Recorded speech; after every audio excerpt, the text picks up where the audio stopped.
Certainly, we'd like some transparency from FINRA and the SEC as to what's being done about this and what do they plan to do about it.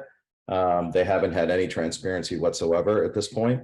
And that's very frustrating for investors, some 65,000 plus investors that we had in MMTLP.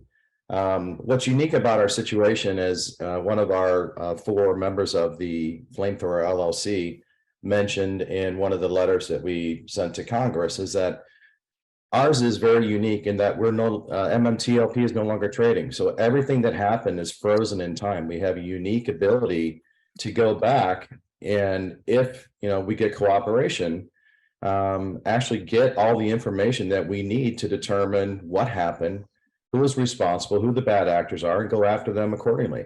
MMTLP stopped trading. It became Next Rich Hydrocarbons. They fulfilled their obligation and gave out the shares, but we still don't know how many shareholders there are.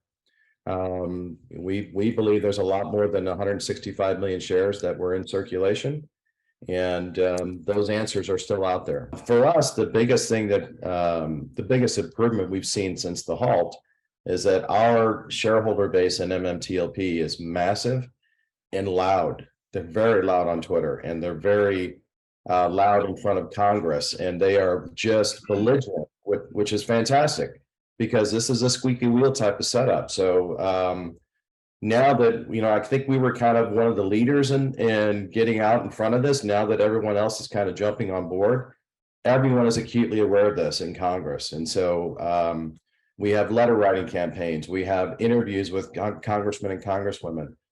We've sent them information that they can use when they're speaking to different three-letter agencies and things of that nature. So we believe that aspect of it is really very positive for us at this particular juncture.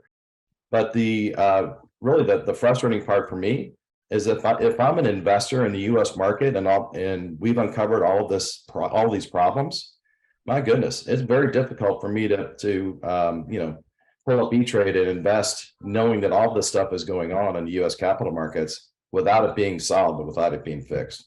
Because everything is so secretive. The broker dealers don't have to give you anything. The market makers don't have to give you anything. DTCC doesn't have to give you anything. FINRA gives you nothing. SEC gives you nothing. And so the only way for us to get to the bottom of this from one side of the equation is through Congress. And we're doing everything we can with those people to help them. The other side of that is if we get to a certain level with Wes and his crew where we can identify the best path forward from either a class action or a direct lawsuit against certain perpetrators, we will pursue that as well. So this has many, many different tangents for us, and it's a very complicated matter.